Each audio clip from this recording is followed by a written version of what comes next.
Thank you, Camfa, for this opportunity. I don't get too many opportunity to address people who help other people or do the hand-holding of investors. Uh, and we have also been doing the hand-holding for a very long period. Uh, I founded Value Research in 1990, and I founded it on a premise. It was not implementing. I was not lucky. I was not inheriting a business. Uh, it's a little funny. I would just like to reconfirm how much time do I have? 25 minutes from here on.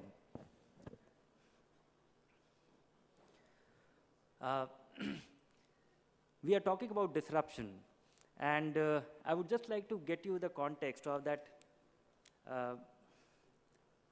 Ever since the mankind, things have been getting disrupted every now and then. The time frame changes. Let me just give you a perspective of what the mutual fund industry was, why I was curious, how value research got created. When Rajiv was getting started, I was also getting out of my college. My parents had fixed deposit. I persuaded them to invest in freshly minted mutual funds in 1990. There was no supply of equity funds. Mutual funds were very unusually relevant because market was not accessible. People could not buy stock if they wanted to. And you have to be really well-heeled to access market. So there was no demat account. If you ventured into that, then you just might end up with some bad delivery, something, and it was all paperwork. So mutual fund was providing access, and mutual funds were this was pre-SEBI days. How many of you have been in the profession since 1990? Were in profession in 1990? Okay, quite a few. So the context of mutual fund was very different. And mutual fund companies, this was pre-SEBI, so there were 5 bank-sponsored, 2 insurance companies, and UTI. There were 8 companies which existed, which offered mutual fund, and they found an easy way to make money. It used to operate as a division of the bank. One smart officer was assigned who was interested in market to run this. So they found a very easy way to make a lot of money because all they had to do was launch a fund. It was a closed-end fund, no servicing involved, get the money, issue the certificates, and turn up after 5 years, 7 years, 8 years to return the money, depending on whatever it has been created. And in the opaqueness of early 80s, 90s, early 90s, it was very easy to make money. In fact, mutual fund became a rage in 1990, just before the 1992, the Great Indian Scam, simply because there was this Can Bank, Can Share, and there's one more. No, Can Star came later. That was a fiasco. Can Share and Can Bonus. And there was one more I'm missing out. Can Pep. No, there were first 2 closed-end funds where the money doubled every year for 4 years in succession. And it became magical. So by 1990, and the first equity fund made available to Indian investors was in 1986, the Master Share, which was trading at a discount for the first 3 years. And then this Can Bank thing happened, where this magic was demonstrated. By that time, State Bank launched a fund called Magna Multiplier Plus, Magna Multiplier Scheme 1990. And people queued up to put their money. And this was followed by the Great Indian Scam. And here's somebody who has put in those 10 rupees. So banks had figured that, okay, this is an easy way to make money. You know the expenses of mutual funds then? They could launch a fund and your 100 rupee immediately became 94. Because 6 rupee was the initial issue expense. And they could charge it right then and there. And from there, they could charge all the operating expenses and 2% management fee for all the time for which they were managing or not, it doesn't matter. Market, and equity investing is all about a general bet on economy. Things take care of themselves if you get stuck for 5-7 years. So things worked out nicely for most of them. So what happened in that Magna Multiplier Scheme, MMS 90, that turned out to be a magical thing. I persuaded my parents and I was declared a genius because market went crazy. And then I thought that, okay, I got a meaning to life. It is something worthwhile exploring further. It is worthwhile getting answers to all your curiosity. And I was able to devise a very unusual business model around it. Whatever I had to write, whatever I was able to put together, I got an avenue. Being in Delhi was helpful. I was able to monetize it. And in those early days, if I was able to make twice as much money as my friends were making in their job, I was well off. So that was the primary driver of value research. But I'm just talking about the disruption.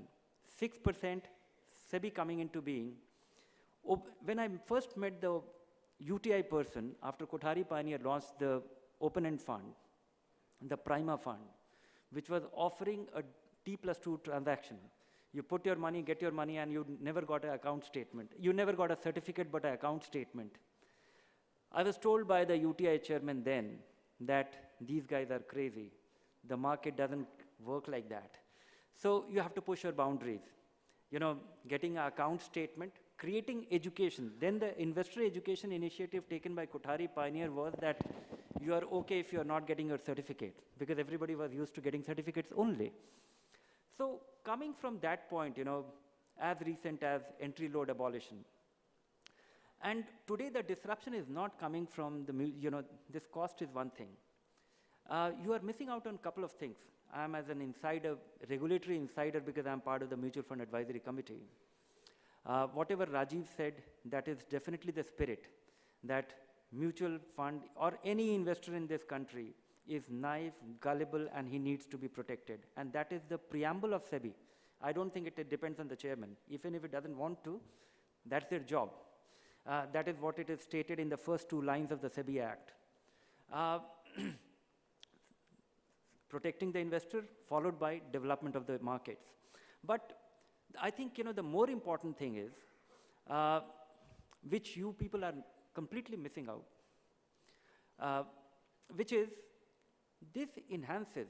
I don't know how many of you will be able to navigate through it, what will be the impact of this, but it suddenly enhances the respectability of, you can actually face your investors with your head held high. The difference will be something which can be justified. It will not be embarrassing. You will not be put in a spot when the numbers will look different. When Rajiv was telling me 18% annualized return for his 22-year investments, mind you, it will all be factoring in all the 6% initial issue expense too, besides the load, without having a distributor. So, imagine this 18.5% on a 22-year basis. If it becomes 19%, it will become very meaningful. And in absolute terms, it will well be meaningful. It will not be something to be sneezed at, that it is just 1%. And that is something which I think, you should take it to your heart. It brings in a great degree of, respectability, of justification to the whole thing. Of course, this is a very tricky business. Serving a 5,000 rupee guy and serving a 50,000 rupee guy and serving a 5 lakh rupee guy, it's different. And I think, some genius many years ago crafted this business model of mutual fund, where I take a part of people's, net worth as my fee, thanks to him, and you and everybody else being part of that food chain. But some of the disruptions will actually come in a very unusual way. Yesterday, I had a big TV company's chairman meeting me. I had an opportunity to meet him while on my way to Bangalore. And he told me that we have lost the business. This year in Diwali, nobody got any income from the white goods manufacturer. And I said, what happened? People do sell, people do aggressively sell the TVs and refrigerators and whatever, and it used to be a big thing for them. He said, all the manufacturers decided to spend all that money on Amazon, because they not only advertise, they also sell you then and there, and they are also able to pass on the deal, and they understand the customers much better. So who would have thought of this disruption for a television company, a general entertainment company, and to be really worrying about it, that overnight 15% of their revenue is gone, and they could not even anticipate it. So I think, one thing which comes to my mind, I don't think I have an answer to many of the things. Unfortunately, the unintended consequence of any of the things which pushes the boundaries, there are calamities. It is never a very binary thing. It is never objectively, but you can't fight it. That is how it is. That is, I don't think much can be done about it. In this context, I just took a quote from one of the interviews of Jeff Bezos, who has turned out to be one of the biggest disruptors. He says that, I frequently get this question, what's going to change in the next 10 years? And that's a very interesting question. It's a very common one. I almost never get the question, what is not going to change in the next 10 years? And I submit to you that second question is actually the more important of the two. Because you can build business strategy around things that are stable in time. You can't really, one is that the pace of change that we see, you can't really anticipate the change. Nobody knew that Mukesh Ambani will one fine day stand up and think that, he has to launch this Geo. And it will actually overnight change the way we access information and consume content. And it could not have been, and who would have, least in our mind would have thought that it is going to really change the investment landscape because connectivity becomes reliable. When in 1999, when everybody wanted to set up a website, everybody also wanted to set up a mutual fund website. Even then, we were a very prominent provider of information on mutual funds. Everybody wanted their website yesterday. We suddenly, value research never got a capital. I never borrowed money. It has always been funded by customers' revenue. And it's a very nice way to build a business because most of the time you are focused on making money, not on spending money.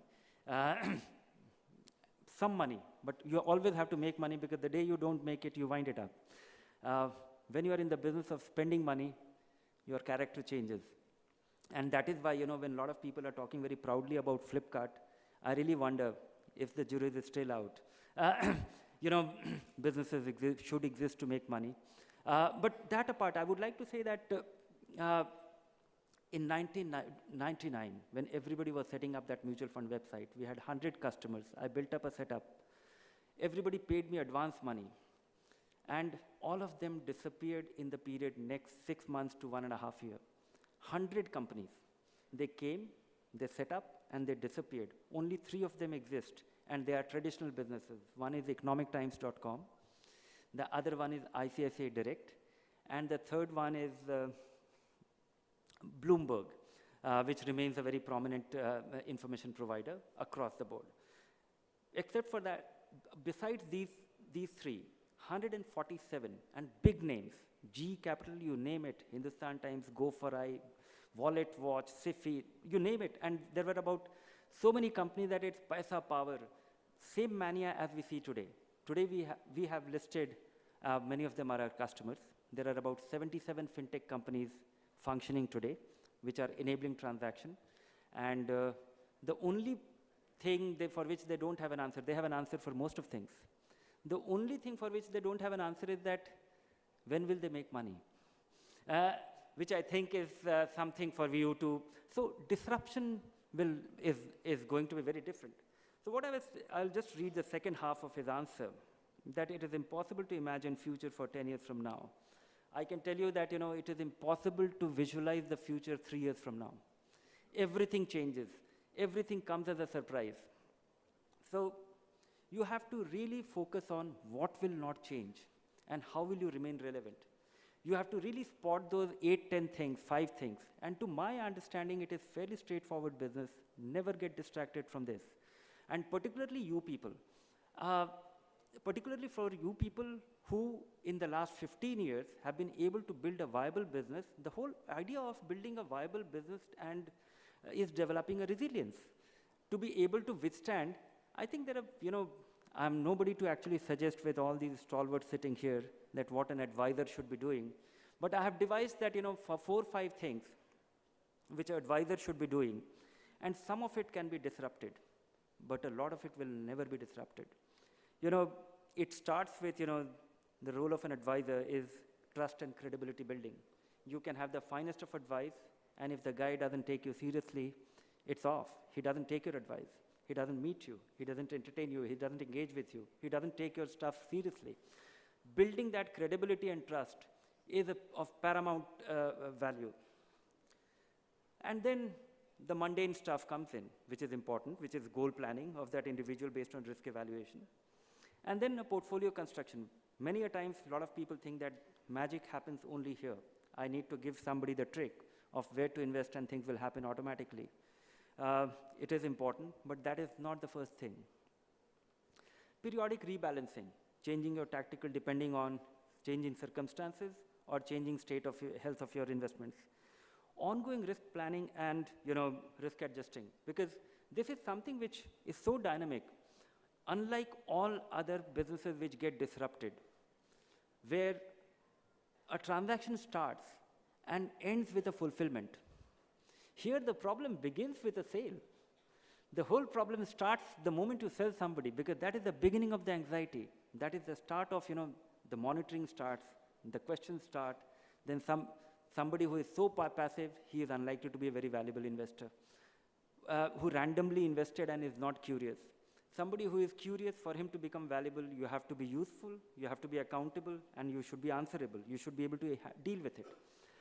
So this is something which I think is not going to really be a lot of peripheral activity around this thing, which takes a lot of your energy, will be disrupted. But this particular aspect is not going to change. It is not going to change till humans exist, because they will get greedy, they will get fearful. We see it all the time. In these last 28 years, as recent as now, everybody was investing in the small cap fund, and everybody is cursing it, and everybody is saying, yes, we meet with accidents and for which we may not have the answer in an evolving, market. So playing the role of a psychiatrist, I don't think it is going to, one can get better at it.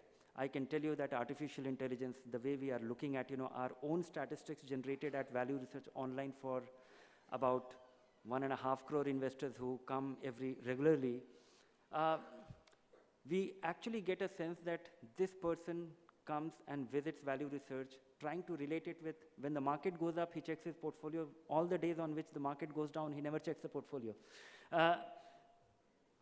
The way he has actually swung his portfolio in a completely different way, how he has evolved over the last 8-10 years. Today it is possible. In fact, mutual fund industry is far more, is in a position to leverage that artificial intelligence, because I may invest 50,000 rupees today, but I still have access to aggregated all my investment action across mutual funds in my lifetime. I get a consolidated account history, which can be put, and it is reflection of my behavior, that how I have evolved as an investor over time. So those are things I think you need to really figure out. Work on those framework, how to build your business model. Of course, you have to achieve a scale where you become viable, but you have to really find out what things will not change and build your business around it. The rest of the thing is all up for change, will keep changing far more rapidly than you have seen in the past. Things will change externally, which will have a bearing on this. If you look at the way, but the kind of opportunity, when Rajiv was saying that he has 10,000 crore and he is happy, but he may not be very proud of it, in terms of a missed opportunity or the scale of opportunity that might be there. I completely agree with you. Because, if you look at some of the internal, external, and the environmental changes that is happening, the very basic thing that, interest rates started changing 15 years back. And after that, the fixed income, when Rajiv's father founded the business, I have met him when he was still very adamant. He was very reluctant to sell the Birla Income Plus, because he thought that, it's a fund was a 4-letter word for him initially. So, because the joy of giving a predictable, guaranteed thing, and it is understandable. Because if you look at 1992, 93, 94, when, I don't know whether he was involved or not, but what happened to Mastergain, what happened to Morgan Stanley, the initial names, There are 2-3 things which I think you should not be missing out on. One is that something which one thing which we are taking things for granted is that the biggest thing about mutual fund is it is not considered a bad thing. This is one thing, they have been free from any scandal. There have been ups and downs, there has been all kind of things, but nobody says that these are crooked guys. I think the regulations have played a very significant role here. Then this interest rate change, the big shift that we see here. And third thing is that, everybody has no exposure to the real economy through equities, for which mutual fund turns out to be the best vehicle. Because everybody was, aspirational asset ownership was real estate. That going in a tailspin, and people taking a more pragmatic, realistic view that they need a home, they don't need real estate as an investment. That I think is going to free up far more capital for it to be deployed and meaningfully, productively deployed, and which will require careful financial planning. And that is, besides all the demographic dividend that we talk about, it is going to turn out, it is going to be a national pain when people will run the risk of outliving their savings if it is not managed well. That is a dreadful thing, and that I think is a very significant contribution that you can make. So don't worry about disruption. Everything is up for disruption every now and then, and things have changed. It's not simple. These moments of change, and the kind of respectability that mutual fund gets as a result, the kind of credibility it gets, because you will not have that that disproportionate difference that was coming up. That was beginning to become visible to investors. Investors will ask questions, and it is, if you will have a problem and you don't have a control on the design of the product. So that is why regulators have to step in. I think you will have the finest thing, greatest thing going for you because of all these things. All the disruptive thing that you are actually looking at, that they just might turn out to be enablers. The kind of access that you will have, the kind of service that you can deliver, all the mundane thing for which you used to, waste your productive time. Those things, if they can be done away with, maybe you are in for big force multiplier as a result of things which are going to be disruption. The cost-based basis is one thing. I think the technology enablement and the kind of magic that is going to happen, everything is possible to be done in 4 clicks even now, from your advice to enabling a transaction to getting the money back in your account statement. And it is not a mutual fund's contribution. It is the environment. Everybody having an online bank account, everybody having an Aadhaar, everybody having a smartphone, and everybody having a smartphone with a connectivity which you can rely upon. Because today, it's really funny that we use Uber so reliably, but don't invest in mutual fund. So if we can actually rely on things which are far more volatile, which requires far more variables to be put together, this is a fairly straightforward thing. So those enabling things might become different, might become very easy. What is not going to change? For that, you really have to upgrade yourself, empower yourself, and believe in yourself. Thank you.